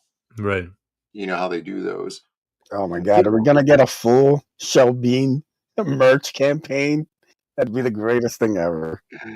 Dude, I just find it so funny that Gnarl's tweet, other people just started posting their Shell Beans underneath it. You know? Yeah, it's a movement, man. It's a movement. Hilarious. People. Dude, once you get the first Shell Bean tattoo, oh my then you know. I mean, it's right next to me over here. Like, I always keep it close just in case. Yeah. So. Mine. I have mine right here. Yeah, I love it. So yeah, what we're planning to do with the Shell Beans, there's gonna be something coming up, which I'm really excited about. And then also for the Western campaign, or I don't know if we're gonna call it a pre-order thing, because the books are ready to roll. We just have to add. We're gonna do test printings as well, and I'm gonna add a bunch of like concept art in the back. We're gonna have some giveaways for the campaign, so some original arts. I have at least one awesome original art giveaway for people that are grabbing the Western off of our site, probably within some sort of specific amount of time. So stay tuned for that. That's gonna be cool. And yeah. And then today, Brandon, a little update on paper. We just ordered some paper for the printer to do more test prints on it. This is kind of a matte paper of the stock that we want to try out for the book. And then we're going to look into some newsprint as well, which the paper site that Brandon, you use for work, didn't seem like it had newsprint on it. Correct. Yeah. Newsprints. Newspapers are going out of business. What? I think you're going to have to go and get. Here's a good thing you could do. You can just do this. They don't want you to know. You can just go to a newspaper machine and put 50 cents in and just take all the newspapers out of it. What? Right? You could do that? You can. I guess so. That's why they're going out of business. And then you see Brandon's newspaper collection. Here's where we're going to break the bank on this, though. Because of all the silly putty we'll need to remove the ink from those newspapers. And then we'll cut them down to 11 by 17, feed them through the printer, cut them down to book size. So. It may take a lot of time, but I like the way you think. I like it. Right, and we use that paper for our comic book. Yeah. Hey, how do we know when the printer runs out of staples? There's a count on there. And then how do we know? How do we learn how to load the new staples in? That I don't know. I think we're going to have to wait until it runs out and alarms us and tells us we need to reload staples in there, because I'm wondering how many it has. Yeah. And then how expensive those staples are. Oh yeah, Louis might know how. Louis doesn't know anything. I'm gonna try to get a new Louis for this week, guys. It's been too long. Yeah, I didn't say it was illegal. I just said you could do it. Right. It's only slightly illegal. Right. It's like the ducks at the park. You can just take them. Right? Yeah, I guess so. Yeah, we're working on it. Louis is working on his big comeback.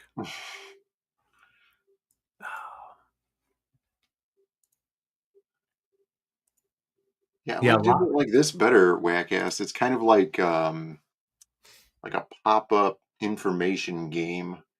It's like, ooh, a new problem. It's more fun. Yeah, we haven't even asked Grok yet. Right. It's true. I'm still trying to figure out if Red 40 Lake is legal in the United States. No, a lot. Crazy weekend. It felt like I didn't even not work this weekend. You know? You felt like you didn't not work this weekend? Right. Yeah. I definitely didn't not work all weekend either. That's what I'm saying. But it was good. It was good stuff. I think that's the end of the show, guys. Yeah. Mm-hmm. Let me see. Let me go look here. Give this a looky. Does there anything funny that you're missing? Let me check this phone. Yeah. Any movie news or anything we missed out? I saw Superman. Shanny's posting pictures instead of being here in the chat. Oh my god. Ridiculous. Damn it. All right. On a scale of 1 to 10, what would you give it? Oh, there was another food news. I just messaged you. Superman.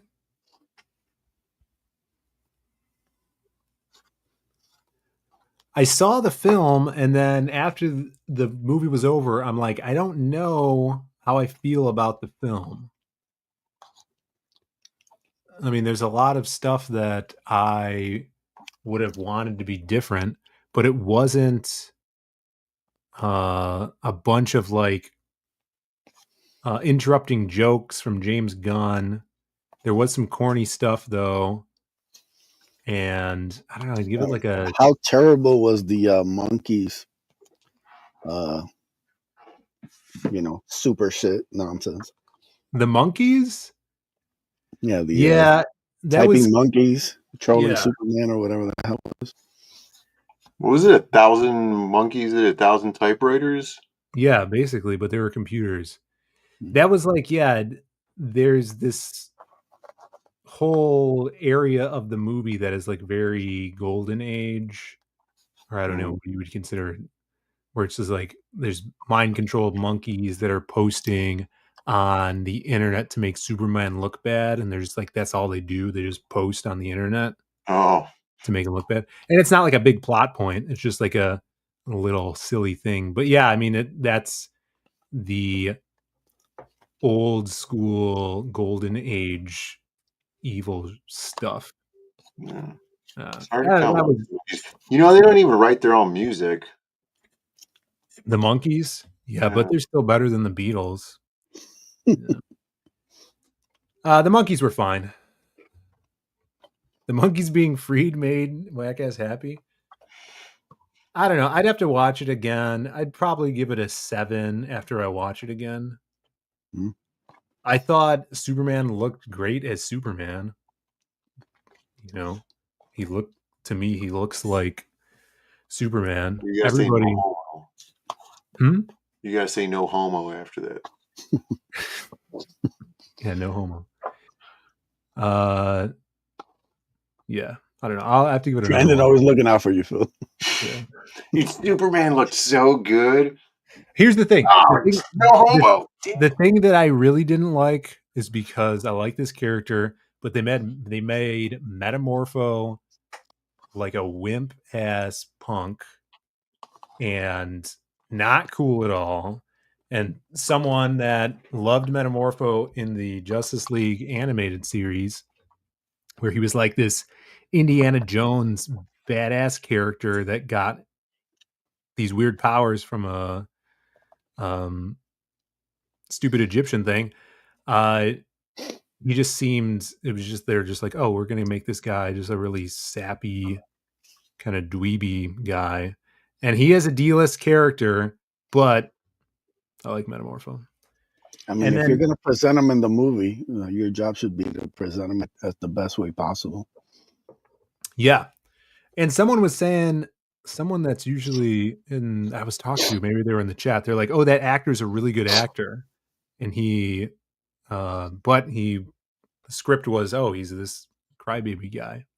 And they do all the weird Metamorpho stuff, like his body turns into a freaking rocket and he's in the gas cloud, and then his arms turn into like octopus arms at one point. The cool thing is he makes a giant hammer at one point too, but it's very spectacle movie like.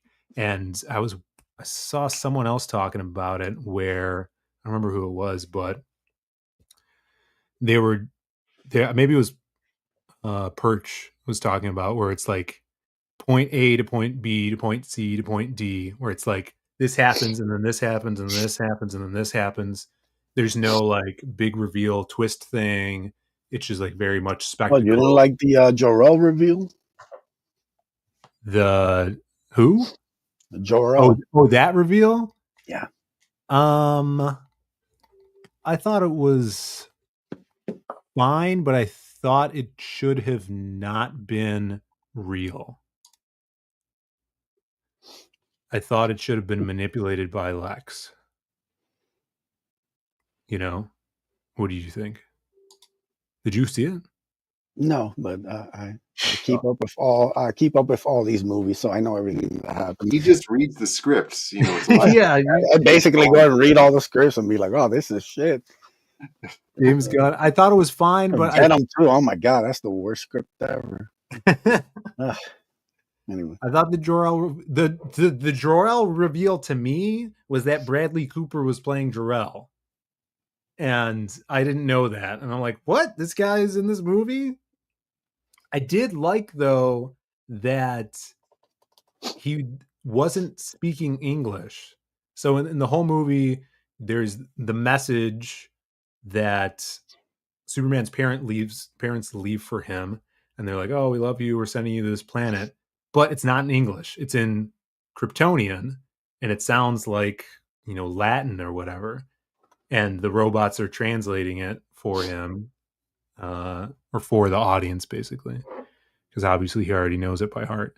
I thought that was cool where it wasn't in English, but yeah, for people that did know it, this isn't spoilery, but I wish, well, I guess if you remember this while you're watching it, I wish the reveal, that Jor-El reveal, was manipulated by Lex, but seemingly it wasn't. Was it actually Hebrew Awesome One? I don't know. Maybe.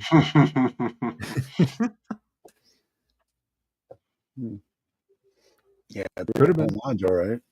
Really, got him in the home.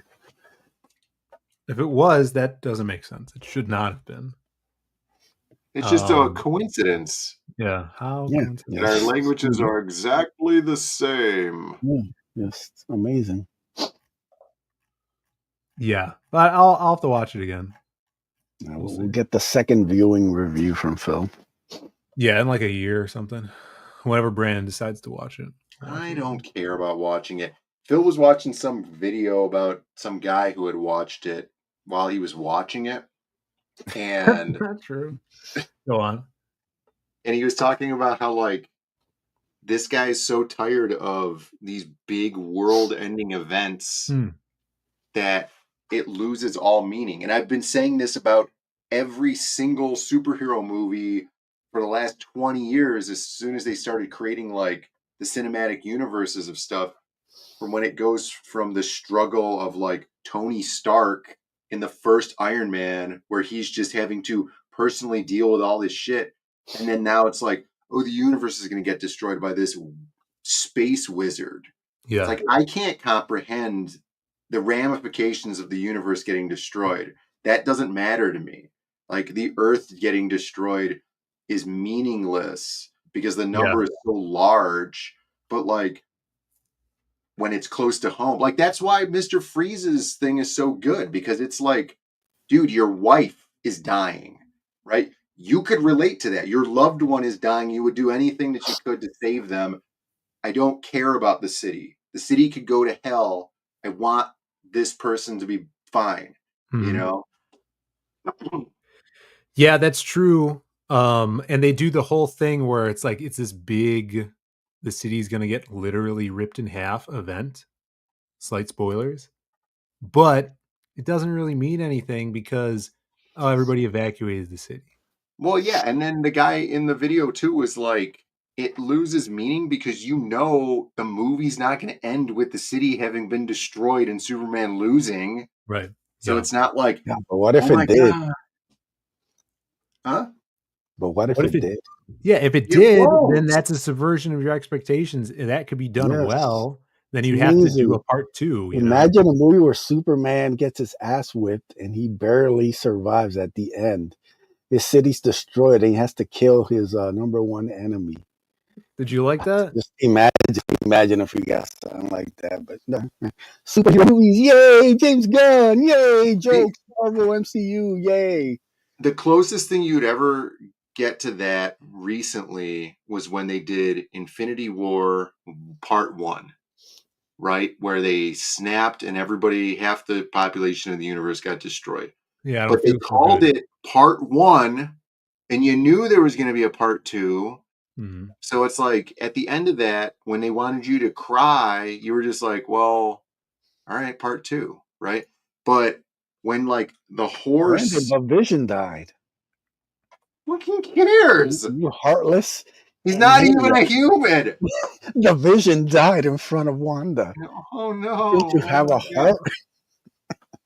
Well, here's the thing about Superman is Lex gets like caught, but here I'm spoilers, and if you care, I don't care. But Lex, the way they take Lex down is they catch him. Catch him outside. The journalist team exposes that he's working with another country so he can become a king of another country. Was it Iran? Yeah, basically. But they expose that, and that's like the big press piece that they publish that gets him arrested. Not the fact that he is responsible for ripping a black hole in the middle of Metropolis. When there's a bunch of evidence where Superman went through these black holes to find this, other pocket dimension that he made. It's like, that's the thing that's going to lock him away. Not this political thing. They're both horrible, but the more evidence you have on this guy is the literal rift. Right, but the other thing is political the city. Soapboxing, and they use the movie as like a political soapbox, for their allegories and stuff like this. I like Alan's thing here. He says, my toaster broke, I got a new one. But that's brave little toaster, right? That's close to home. Yeah. Because that toaster's whole life was that kid. It's sad. Yeah. Gotta open that wound back up, Alan. Damn. Yeah, it was fine. Yeah, it's a euphemism, is ripping a black hole in the city. Speaking of that, Mr. Terrific is cool. in the movie. I was a guy.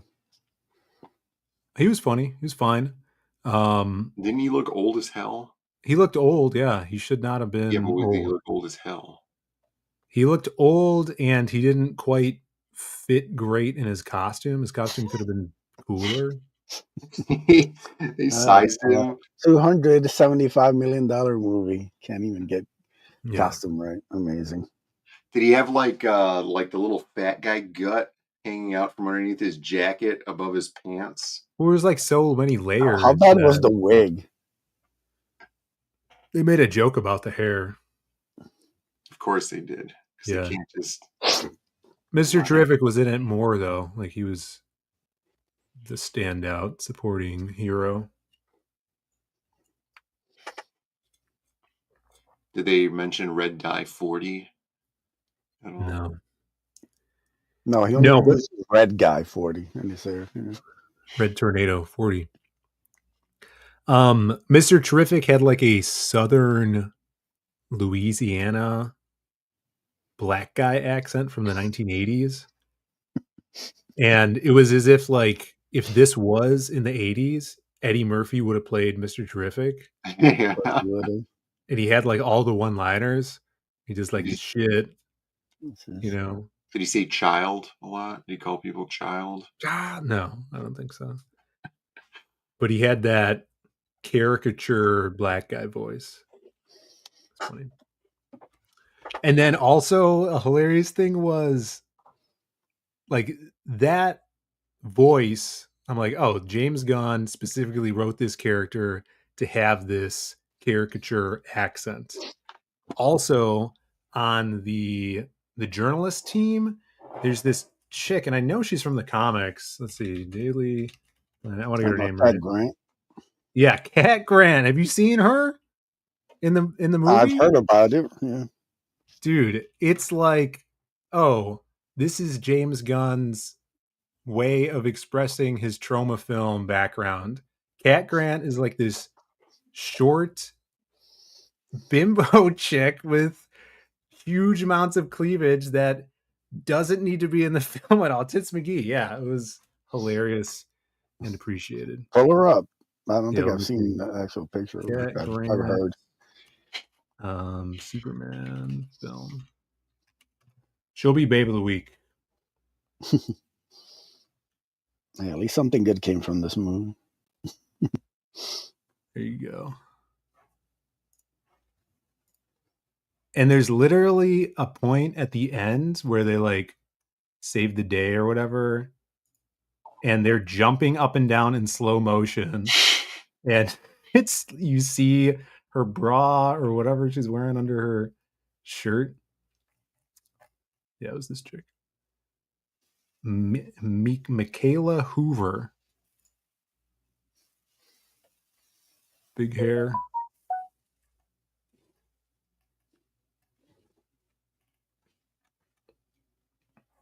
Yeah. She looks like she'd be mean. She didn't seem mean. Jimmy Olsen's in it. And is he redhead? I guess so. Yeah. Not, extremely red, but I wanted like a comic book orange hair. Yeah, this is him. I feel like I've seen him before.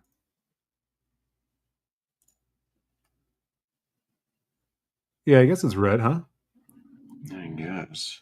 He's got a comical storyline, side story. I feel like I wouldn't want this guy to talk to me. Yeah, no, I know how you feel. Yeah. Sure. Like, he would be the waiter at the restaurant that I went to, and I'd be like, I wanted a waitress. Yeah. Can you get a waitress over here instead of you? Here's the thing, though. Fantastic Four is coming out, and I am predicting that they're going to have a very similar final act where the city is splitting in half. Mm-hmm. And it's so funny because, like, of course, Galactus is going to be in Fantastic Four. So they're going to have imagery like that. But so I bet that after Fantastic Four comes out, there's going to be like side-by-side comparisons of shots of skyscrapers on water splitting because the Earth is collapsing under the city. Yeah. Maybe egg on their face. It's going to be funny. I did see, I remember I showed you on the Fantastic Four poster, even though it's a period piece, they have the building that they replaced the Twin Towers with. Yeah. They don't have the Twin Towers in their timeline, I guess, for whatever reason. Yeah, 9/11 was a what did they say in the Spider-Verse? A canon event. Canon event. Yeah, but this is in the past, right? Well, this just happened to have it happened in the 40s or something. I don't think it's that early. Who knows? Yeah, they crashed the Wright Flyer into the building. Yeah. Yeah, well, that's my Superman review. Said it was good enough. That's not good enough. Which is not good, I guess. There's also a scene where it doesn't matter. I watched No one cares about Meg me. for the first time. The Meg. Yeah, the Meg. The giant shark. Mm-hmm. Had no idea what I was getting into. Yeah. I knew there was going to be a big shark. Jason Statham fighting this shark. Mike S. Miller wrote that, right? The comic?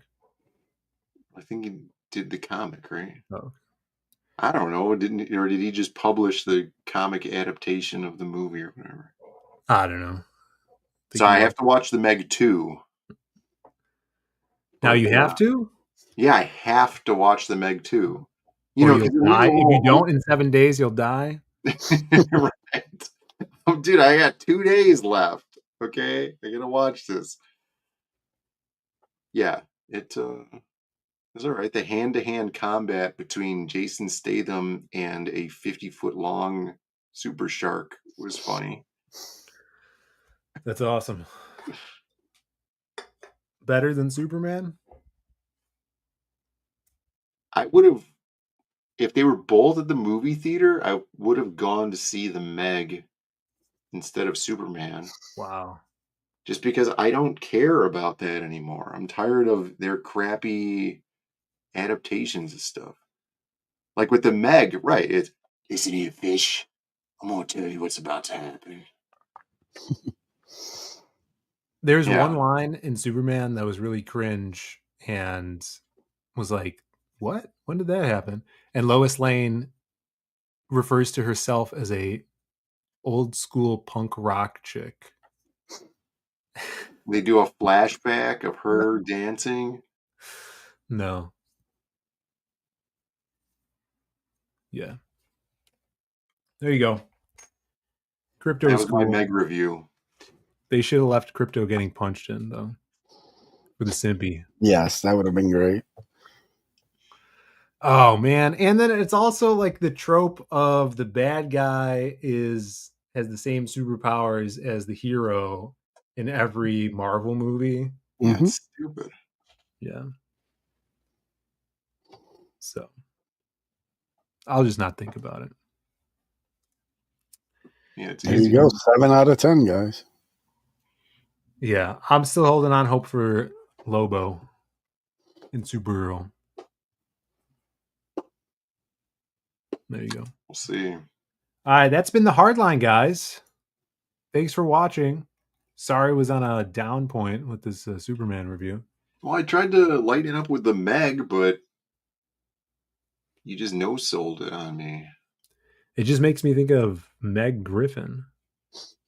Yeah, but you got to think of Meg Griffin from season 1, voiced by Lacey Chabert, instead of Mila Kunis. Awesome one says ciao, I suppose. Yeah. Yeah, next week we'll have Simon Bisley on. He'll be in Chicago in a couple weeks. Maybe we can get him on the couch for the Diaz Brothers show. Yeah, that'd be awesome. He trip over everything in the back.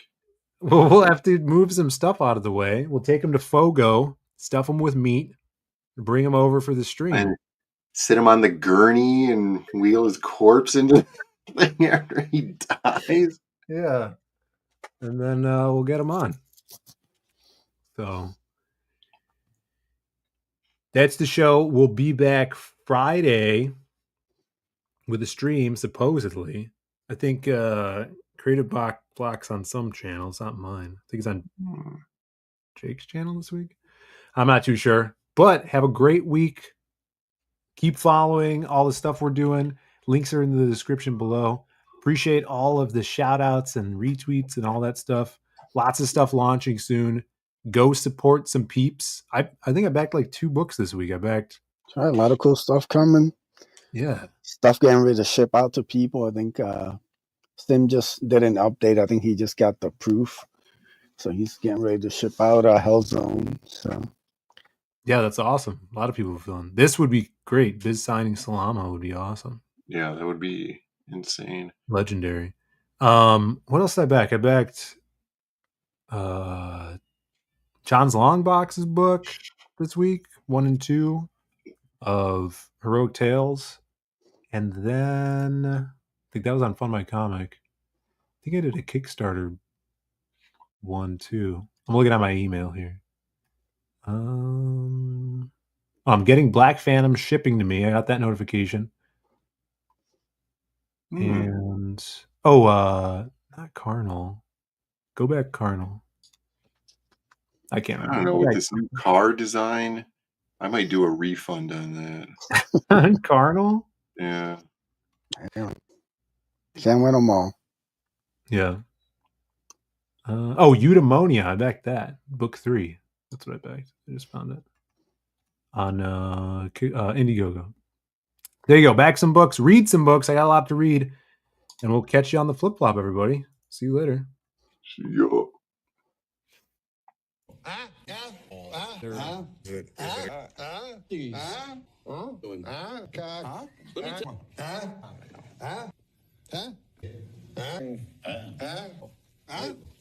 old are you? You took your Xanax today? B.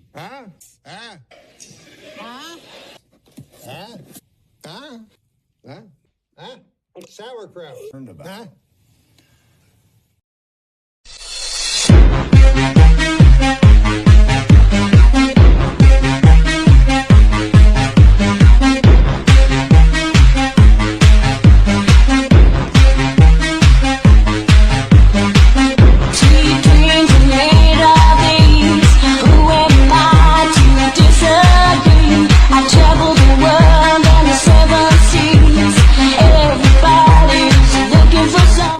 I want you to know it's over. Well. Bye.